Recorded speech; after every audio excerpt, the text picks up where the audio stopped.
சற்று முன் பார்த்தீங்கன்னா, ஒரு முக்கியமான தகவல் ஒண்ணு கிடைச்சிருக்கு. அதாவது இப்ப நடந்து கொண்டிருக்கும் திமுக ஆட்சிக்கு முடிவு கட்டப் போறதா ஒரு தகவல். அதாவது நம்ம திமுக ஆட்சி நடத்தி வரும் ஸ்டாலினுடைய கதைய முடியப்போது, அவரோட ஆட்சியும் முடியப்போது அப்படி என்று சொல்லப்பட்டு வருது. அதாவது சமீபத்தில நடந்த மாநாட்டில அமித்ஷா என்ன சொல்லியிருந்தாருன்னா, எங்களுடைய உண்மையான எதிரி யாருன்னா, அது திமுக தான் என மறைமுகமா சொல்லியிருக்காரு. அதிமுகவோட கூட்டணி வச்சிருக்க பாஜக, திமுகவையே முக்கிய எதிரியா பார்க்கப்பட்டு வருது. என்னதான் ஸ்டாலின் தன்னுடைய மகனுக்காக மோடியை போய் சந்திச்சாலும், இது இனிமே விடுற மாதிரி கிடையாது. என்னதான் இவங்க டாஸ்மார்க் ஊழலிருந்து உதயநிதி ஸ்டாலினை தப்பிக்க வச்சாலும், அது தற்காலிகமானது மட்டும்தான், நிரந்தரமானது கிடையாது.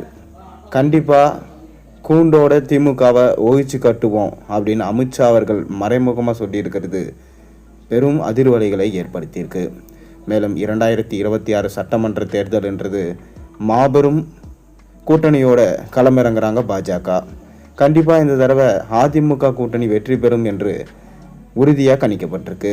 திமுக ஆட்சியை கூண்டோடு அழிப்போம், திமுகவை தமிழகத்திலிருந்து விரட்டி அடிப்போம் என்று சொல்லப்பட்டு வருது.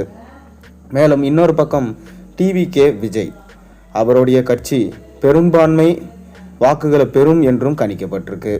இதனால் திமுக என்ற ஆலமரம் சரியும், ஸ்டாலின் அவர்களுடைய கதை, அவருடைய ஆட்சி இனி முடிவுக்கு வரும் என சொல்லப்பட்டு வருது. அமித்ஷா இந்த மாதிரி சொன்னது திமுகவை தான் நேரடியாக சொல்லியிருக்காரு அப்படின்றது இப்போ நிர்மூலமாக தெரிஞ்சிருச்சு.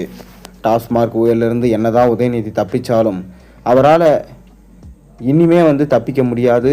இன்னும் 6 மாத காலத்துக்குள்ள இதை பற்றின விசாரணையை மேற்கொண்டு அதன் மூலம் திமுகவில் இருக்கிற அனைத்து பேரும், அதாவது ஜெகத் ரட்சகன், செந்தில் பாலாஜி, ஸ்டாலின், உதயநிதி ஸ்டாலின் போன்ற அனைவரையும் கூண்டோட தூக்க பிளான் பண்ணியிருக்காங்களாம் அமலாக்கத்துறை.